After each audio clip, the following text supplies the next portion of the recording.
This is Good Morning Uganda.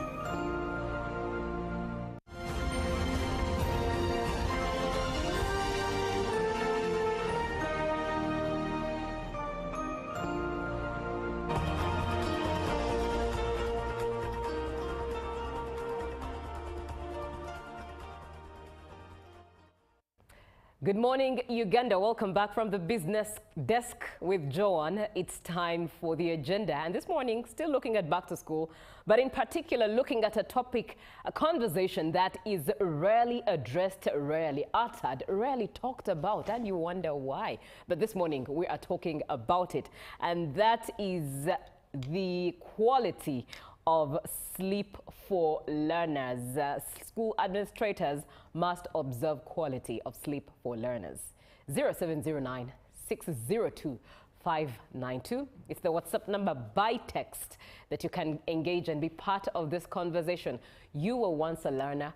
You are a learner hoping to go back anytime this week, or one at university, or in a way that you are able to watch the show. You are a parent to a learner. You are a parent in one way or the other. You're a teacher. You're a guardian. In one way or the other, you've interacted with sleep and school, and the two don't seem to connect. But also, just not only for school, even in day-to-day life, work and school. Life is school every day, but rather work and sleep are all the things that usually go hand in hand and yet never fulfilled, and yet work and life are the daily schools that we as adults attend. So let's dig in. And to have this conversation with me is Anthony Munguriek, a Partnership and a Resource Mobilization Officer at Reach a Hand Uganda. He's been teaching me a bit of how to pronounce his name perfectly well. I hope I've made him proud, but let me hear from him. Good morning, Anthony. Good morning, Julia. A pleasure having you this morning. Nice meeting you too. I wonder if I've made you proud with the pronunciation. Yes, you did. Glad I did. It's a pleasure having you this morning. Sure. And as the Partnership and Resource Mobilization Officer at Reach a Hand Uganda, quality sleep is a rare conversation, right? And especially for learners, but not just for learners, even in day-to-day life. Many a times it's associated with being lazy. Yet, in actual sense, it's very imperative that a human being experiences quality sleep. But just because this morning we're focusing on learners, how important is this conversation and why should it be addressed? Yeah, thank you so much, Julio and UBC, for hosting me. I'm Munguriek Anthony, just as Julio introduced me. First of all, Julio, how many hours of sleep did you have last night? Ah, my dear, it will be a lie if I said 7 to 10 or 8 to 10. 4 to 5, I guess. I had 8 quality hours. I envy you. I envy you. Yeah, so this conversation is really what so many Ugandans try to ignore. Yeah. And yet, I don't know if it's because we don't know that having enough sleep is so important, not only for us, but also our children, whom we are already taking back to school, right? So what informed us to come up with this discussion? A survey was conducted in 2010, and many people are not aware that the survey was conducted. Yeah, so the survey was conducted by the the survey was conducted by the Medical Research Council and the Uganda Virus Research Institute in partnership with the London Hygiene and School of Tropical Medicine. So why was this survey specifically conducted on sleep, right? It was informed by 3 major gaps. One, the increasing rate and the burden of non-communicable diseases. So what are non-communicable diseases? These are the diseases you cannot transmit from one person to another. There was high increase in diabetes, high blood pressure, and also heart disease among Ugandans. Also in 2023, the research was conducted by the Minister of Health together with the World Health Organization, which found out that almost 23.5% of adults in Uganda aged 18 to 69 years have hypertension. That's a huge number, right? But also the prevalence of diabetes in Uganda increased from 1.8% in 2014 to 3.3% in 2023, meaning out of every 100 Ugandans, 3.3 people have diabetes. That's a big number. And what is this calling for? this is calling for how urgent it's needed for us to start handling or improving the management of some of these non-communicable diseases, right? As we know, globally, poor sleep is known to increase the risk of some of these diseases. But the survey was not sure whether the same pattern really applied to our Ugandan communities. So we went ahead to do the survey and to unearth whether it's true sleep is increasing the risk of some of these diseases. And indeed, it found out to be true that diabetes, high blood pressure is indeed associated with what? Poor sleep among Ugandans. Yeah, we might know that it's not young people, especially the learners, are not immune to these diseases, but still poor sleep affects them mentally. Yeah, so that's why it's important for us today to unlock why is it important for young people to have quality sleep both at school and even at home. Yeah. Those statistics are dire, if you say, and it's such an awakening call. But when you use the word poor sleep, what exactly do you mean by poor sleep? Is it in hours? Is it in pattern? What exactly does poor sleep mean? Both hours and pattern. Let me start by talking learners who are in boarding school, right? So the survey found out that most of our learners in boarding schools face challenges with sleep, both hours and also the pattern. And this has really affected them mentally. It's evidenced that depression and anxiety is highly associated with what? Poor sleep satisfaction among the learners. 79.9% of the learners scored really high in alertness. And also, when it came, most of them reported that they unintentionally doze off during what? During lesson. Meaning they are not getting enough time to sleep. With most of them also reporting that they sleep for 4.8 hours during school days. And during non-school days, they sleep for 5.6 hours, which is really not enough time for you to process whatever you covered during the day. You know, sleep helps us to process everything that happened during the day, to reset our mind and prepare ourselves for the following day. Yeah, so really having quality time and enough time for sleep is so important for our learners. And therein, I think when we say sleep patterns, it's getting your body used to sleep to a particular time. Exactly. And for particular hours. Yes. Which are longer than 5 or 4. Yes. Now, for learners, let me give my own example. When I was in high school, right, senior 6, the pressure was really so high on me. Yes. So for some days, I could sleep for 4 hours. I'm going to start my night prep from 7 up to 11 p.m. Then I go and sleep. At 2, I'm awake. I see. Sometimes I'm sleeping for 3 hours. Sometimes I'm sleeping for 4 hours. Only during weekends on Saturdays, I tend to go for 5 hours. So the pattern was what? Just changing. Some days I'm going for 5 hours, some days 3 or 4 hours. It's the reality even in adult life, where you find yourself that it's only over the weekend that you probably stretch it to longer hours, but Monday to Friday, 3, 4, 3, 4, 3, 4, at most 5. Yes. And it's rather dangerous. Yeah. So this survey was conducted in our Ugandan schools. Less than 12% of students reported that they sleep between 7 to 11 hours. And 32% reported for during they sleep for those hours during non-school days. So that's basically on weekends and some public holiday. Right. Yeah. So in the morning, teachers, you get students with the gloomy faces. You're not even asking why. The reason is one. This student didn't sleep well. And enough. And enough. Right. Now, in that same spirit, what exactly is the role of school administrations? What role are they expected to play in ensuring that students acquire quality sleep? With their schedules as we know them, I don't know if now the schedules have to change, because you and I could relate that the school schedules we had, you're having night prep from 7 to maybe 10 or 9, 11. You're going back to dormitory to sleep, but by 4 a.m. you're already up for yet another day, and still morning prep at 5 or 6, and then immediately get into class lessons, and the day goes on, day in, day out, term 1, term 2. So generally, what exactly are school administrations expected to play as a role in order to emphasize and encourage proper sleep amidst students and pupils? I think that the first thing is my change in mindset. Do we know the importance of sleep, right?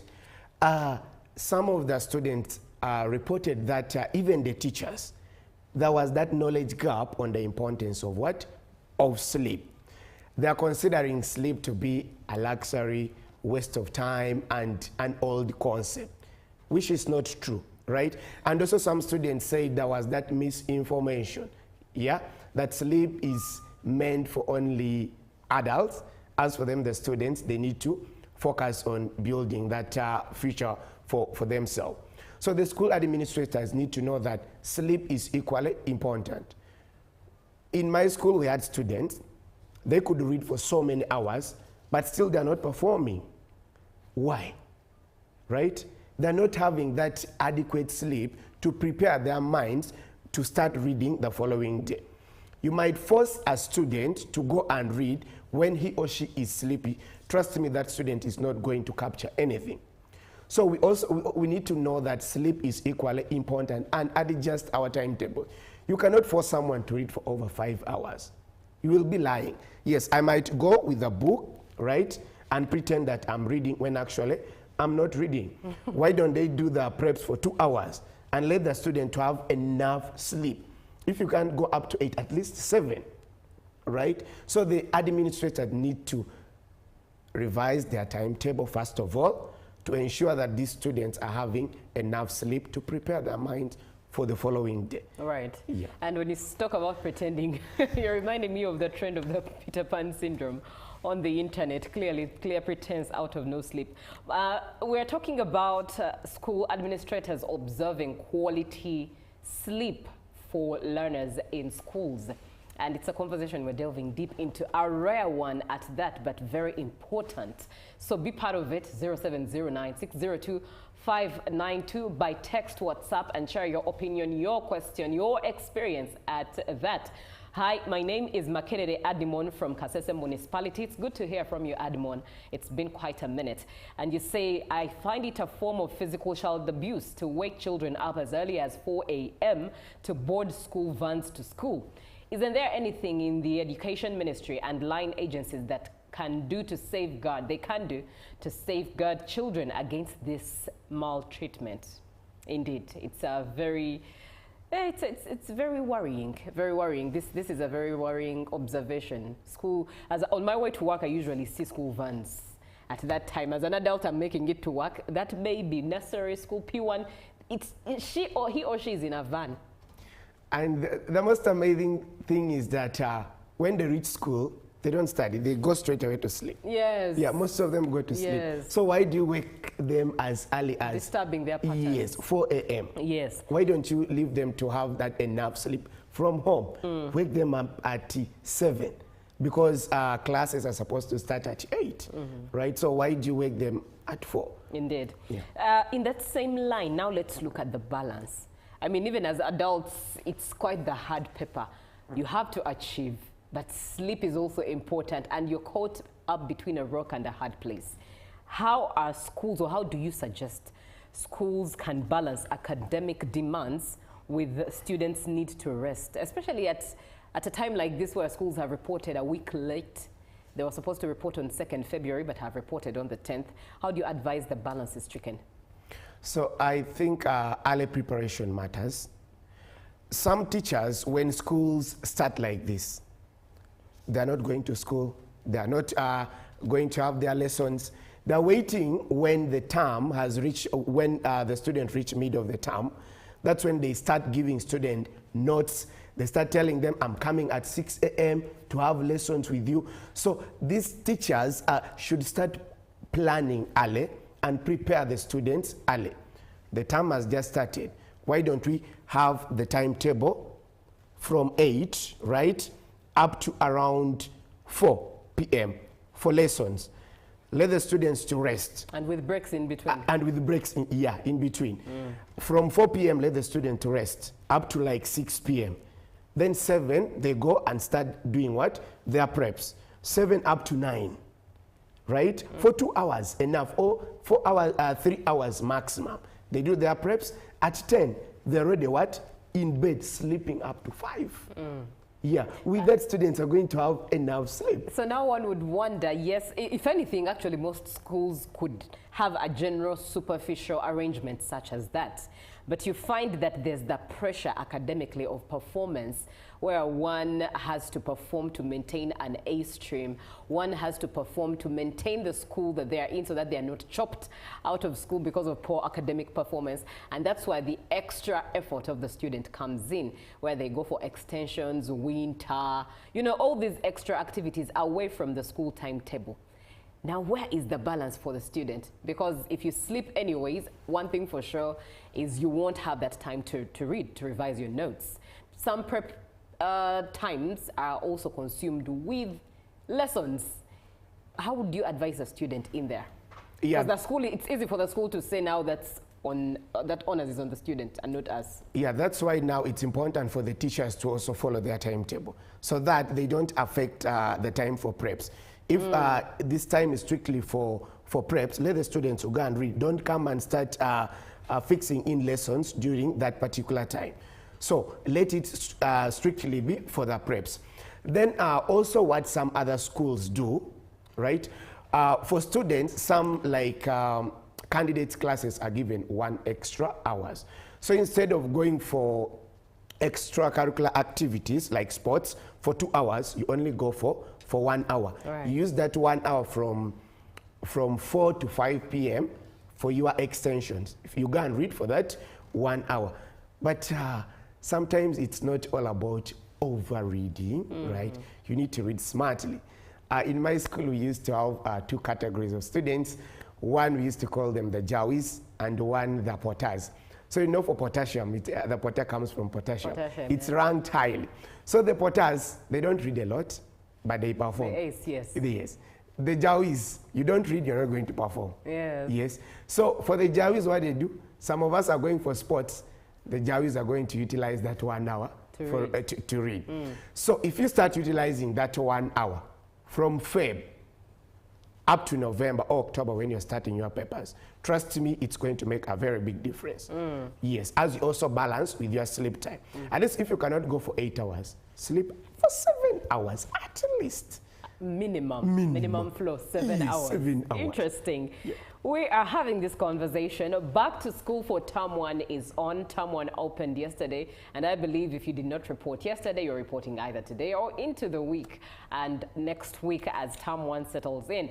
But a very important conversation, rarely had but very important to have, is the issue of sleep for pupils and students altogether, school-going people, Ugandans, students and pupils at high school and primary school level. Rarely discussed, but how exactly are administrators expected to observe quality sleep for their students? That's why we have it with Anthony Mungoriek, who is the Partnership and Resource Mobilization Officer at Reach a Hand Uganda, to shed a light at the importance of sleep and why this conversation must be emphasized.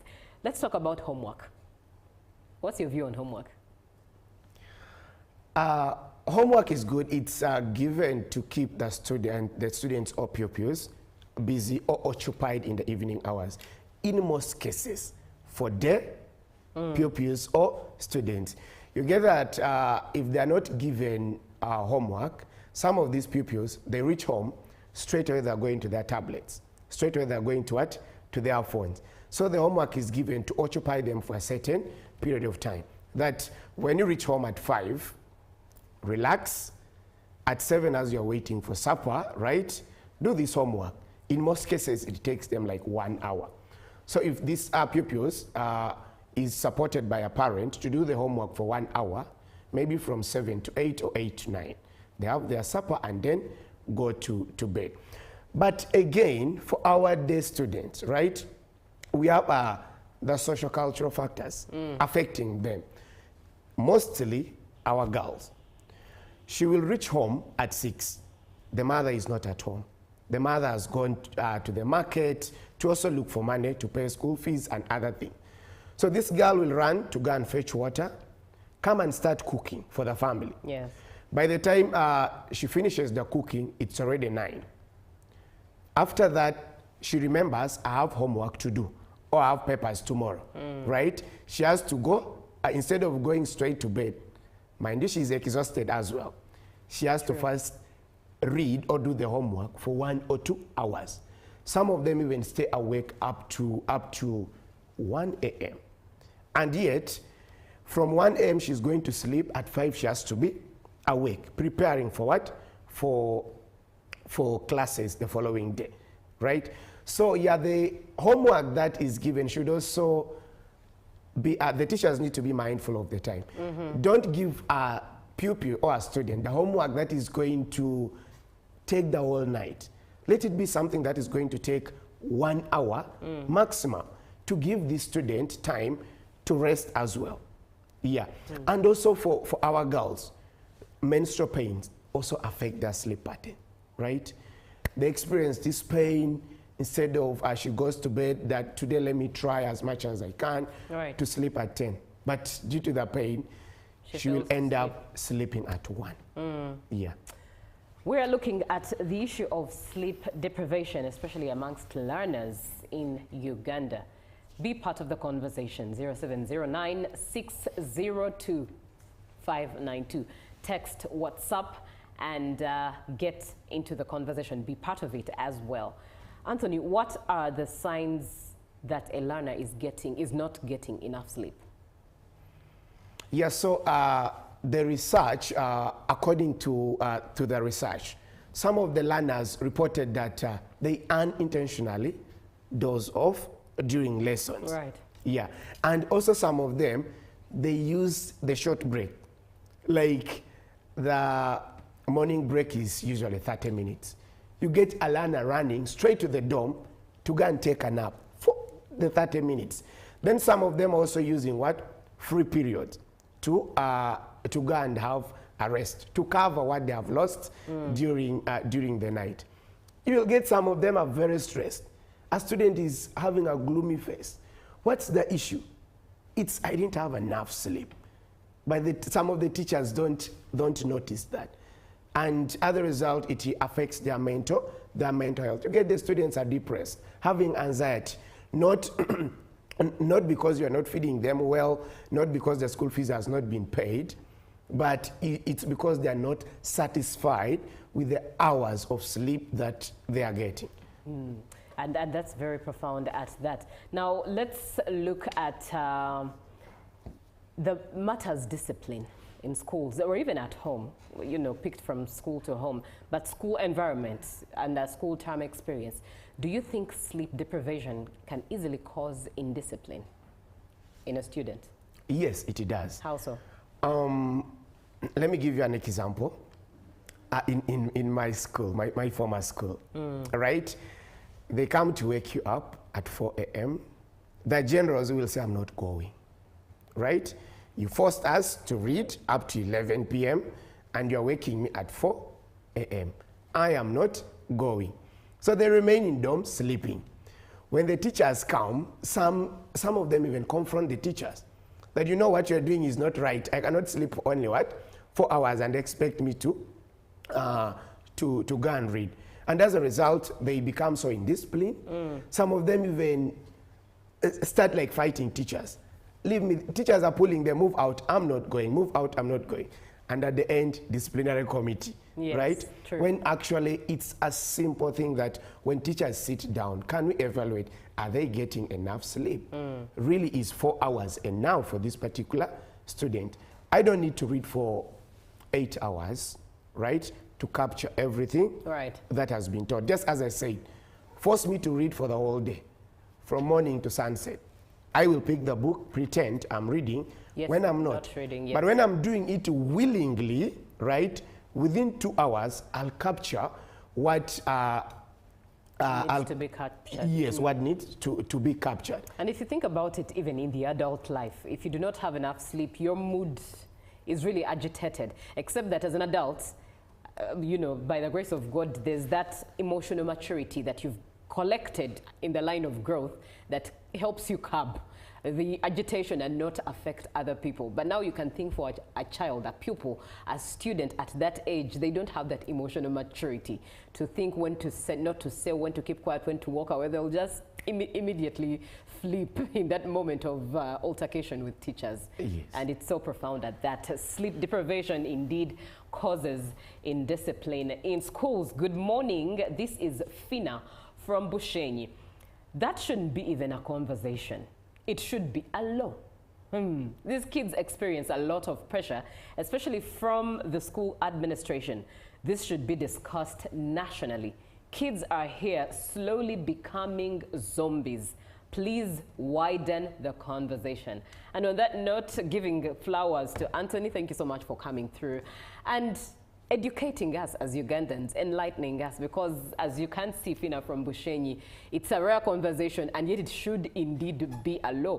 Just the same way as our corporal punishments were banned out of school. I think the Ministry of Education needs to engage and have schools align with how long students must sleep and how long they must have lessons within, especially boarding students. On that note, do you think schools and the Ministry of Education should actually have some sort of sleep education in their curriculum? Yeah, that's why awareness now comes in. Yeah, just as I said, some of the teachers are not, and pupils, even parents themselves, Are not aware of the importance of having quality and enough sleep. So we need to really start that awareness and educate our teachers. So we should have the workshops for teachers specifically on the importance of having enough and quality sleep. So that some of these things are avoided, right? Yes. A nursery child waking up at 4 a.m. to go to school to do what at that time? Yet even me as an adult, I find it hard to wake up at 4 a.m. So it's something that the Ministry of Education should take upon and really create awareness to the teachers, to the parents, and all the schools, right? That it's important for us to give our students and the pupils enough sleep. Right. By doing that, they're going to perform better. I know of a school where lesson stops at 3 p.m., right? Students are going to prepare. And at 7 sharp, they're done with supper. They're going for preps up to 9 p.m. So from 9 p.m. to 9:30, you are given that 30 minutes to do anything you want, talk to your friend. But from 9:30 onwards, they call it the great silence. Should you break it, the teacher will even send you home. The great silence. The great silence from 9:30 up to 5:30. Wow. Is for students to sleep. You wake up at 5:30, you prepare 6, you are in class. And the school is performing. It's performing. So I don't really buy this idea that if I read for long hours, I'm going to perform better than this one who had quality sleep, refreshing the brain. And you know, if the brain is ready for that day, it captures a lot. It does. Compared to this person, you are going to start studying from 4. By the time 8 is approaching, the brain is already exhausted. You're not going to capture anything. You'll just be there to finish the day when actually you have not done enough. Whereas this person who had enough sleep, read for only 2 hours and captured everything is better than you. And captures from understanding. From and understanding. not even cramming. Not cramming. Very Yes. profound at that. Now, from your findings, how do you think students are coping? Because the solution is not yet landing. It hasn't yet landed. Right now, we're at a place of awareness, and I really, once again, appreciate you for coming through to educate Ugandans on this. So as this awareness in itself, it's a solution, but as it's taking its steps to land for impact and implementation, how do you think students are coping from your findings? According to the study, there is only one strategy that the students are using to cope up, and that is making use of the free periods and the short breaks to go and take nap, right? It's a break time, the student runs to the dorm or even class just to put the head down on a desk and sleeps for the 30 minutes. Then some were having free periods for 1 hour, they run to the dorm to sleep. Other than that, there is nothing. And in some schools, even once you are got in the dorm sleeping, it's illegal, yes. It's illegal. And you go and face the disciplinary what? Committee. So it goes back to the teachers. Yes, what are we doing? What are we going to start doing to ensure that they get enough sleep to avoid some of these things? Students running to the dorm to sleep for 30 minutes, a student sleeping on a desk, which is not even appropriate. Appropriate for 30 minutes. Yeah, so that's the only strategy students are using right now. Some of them will tell you that I'm sick, I want to go home. When actually the person wants to run home for that one day to do what? To go and sleep. Very interesting at that. It's, you know, it's like a school teaches us to be soldiers in an obvious manner. Nursery school children go early to school in the city in the fear of traffic jam. Musimenta, how would you address that? Yeah, traffic jam is really a challenge. But again, as parents, right? Why don't we take our children to nearby nursery schools? Yes, I'm staying in Lunguja. Why do I need to take my child to a school in Tinda? Right?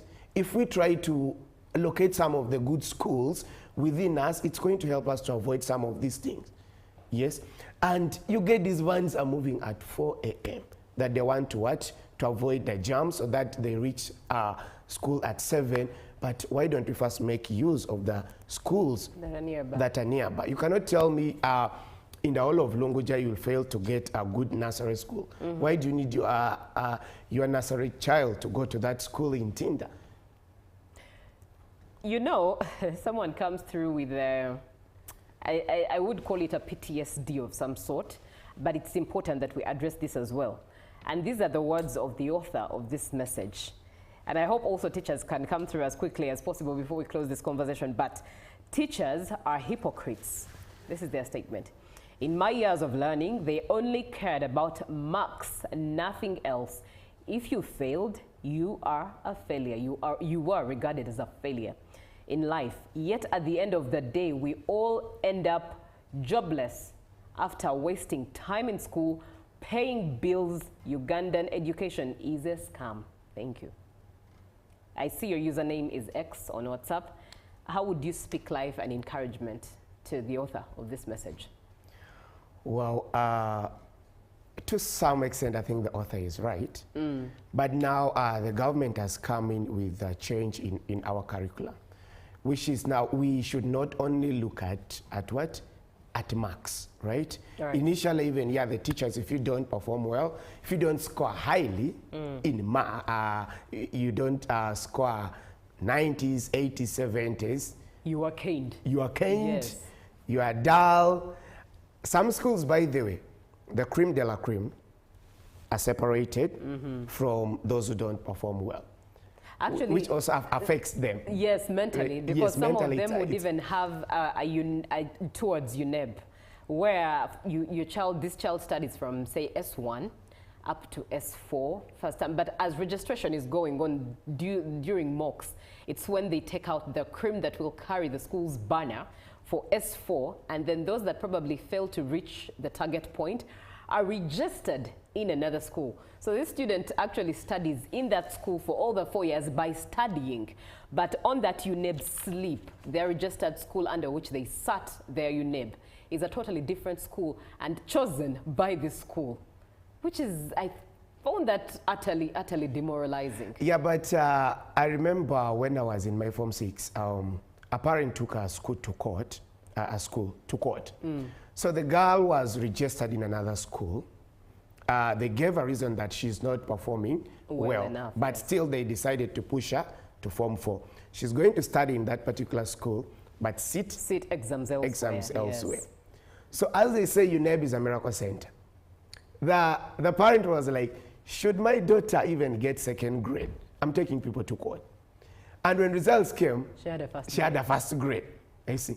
So the parent took the school to court and they had to pay for mentally torturing what? The daughter. The daughter. Yes. Yeah. So this new curriculum, we are not looking at marks, but it's our competence what? Best curriculum, yes. Best curriculum. That it's not only marks that are going to count. Because when we move out there, right? The real world. In the real world. Yes. Some people, even with the second class lower, are performing better than those who are having first class. Yeah, so those are some of the factors that teachers need to put into consideration. That it's not only about what? The marks. Yes. Yes, how is the student performing in general? Leave alone, maths results are out. This one scored 90, this one scored 10%. The practicability also what? Now matters. Yes. With the different projects that they're doing. Some are really performing better in the projects than in the written papers. Yes.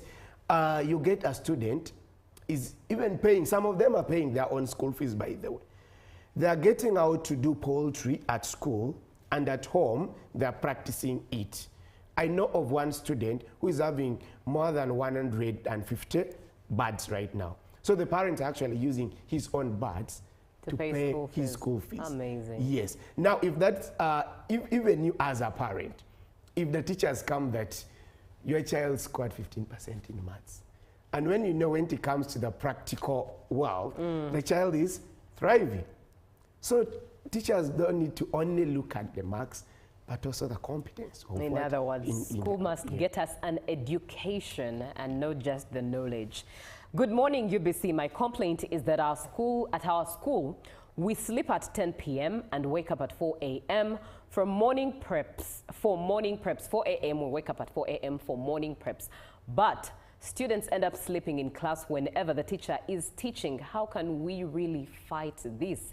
Indeed, this is why we are having such a conversation. And in that same line, Anthony, any recommendations for addressing sleep challenges amongst learners as we close this? First of all, 84% of those affected don't even receive treatment. Yet, the first treatment starts with you. Right. You need to change your styles, right? From today, tell yourself, I'm going to set a timetable for myself. Even the teachers, revise the timetable to ensure that these pupils and students get what? Enough sleep. And secondly, create that conducive environment for yourself before others create for you. And how are you going to do that? Check your house. Some people sleep in houses that leak, right? Do you think when it starts raining at night, you are going to have quality sleep? No. The beddings that you are using, do you have good mattresses? Last week I woke up, I couldn't turn my neck, just on one side. When someone asked me, what kind of pillow are you using? Right? And what kind of mattress are you using? That might have also contributed to you waking up, your neck is not turning up the other side. Yeah, so the quality of the bedding materials also matters. In some schools, the dorms are overcrowded, right? Students are sharing the deckers.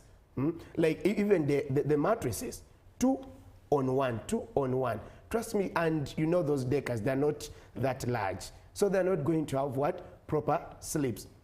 And again, creating other conducive environment.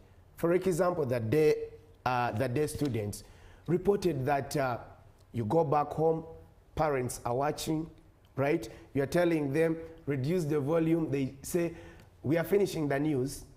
You will continue from 10 p.m. after us finishing the news. Yes. So you expect the child just to keep waiting for you as the parent for 10. Then he or she starts reading.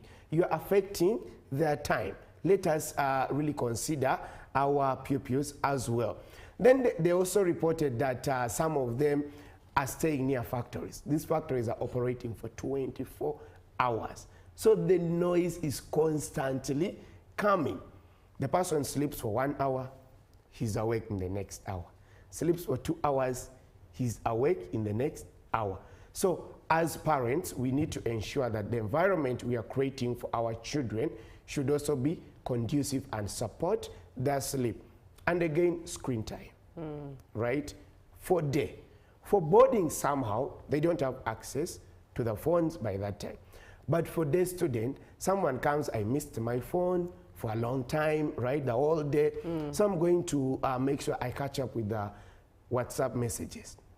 They end up being on phone even up to 2 a.m., right? So if we reduce the screen time, we'll enable our pupils and students to have what? Enough time to sleep. But also the general environment, apart from me as an individual creating that for myself, the surrounding environment also matters. Very profound at that.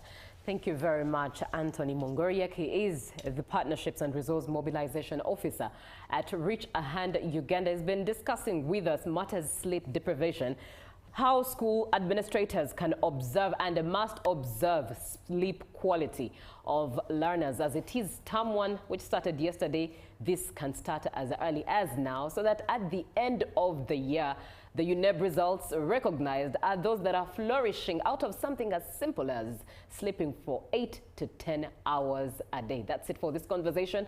Ruben is coming through with a sports update. Good morning.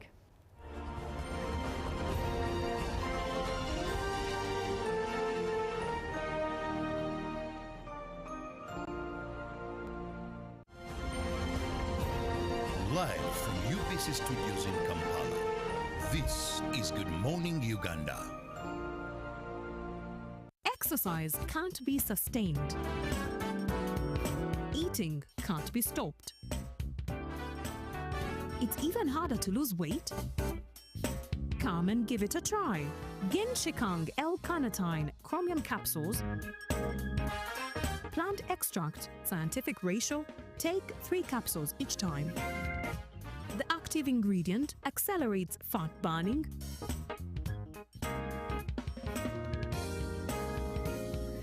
eat twice a day, don't take a detour.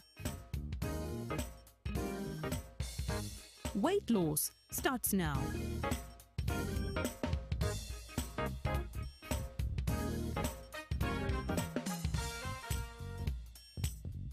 Genshikang L-carnitine with chromium capsules helps you stay in shape. Please follow medical advice when taking this product. For more information, visit our website www.hgo.com or call 0800 335555. Live from UBC Studios in Kampala, this is Good Morning Uganda.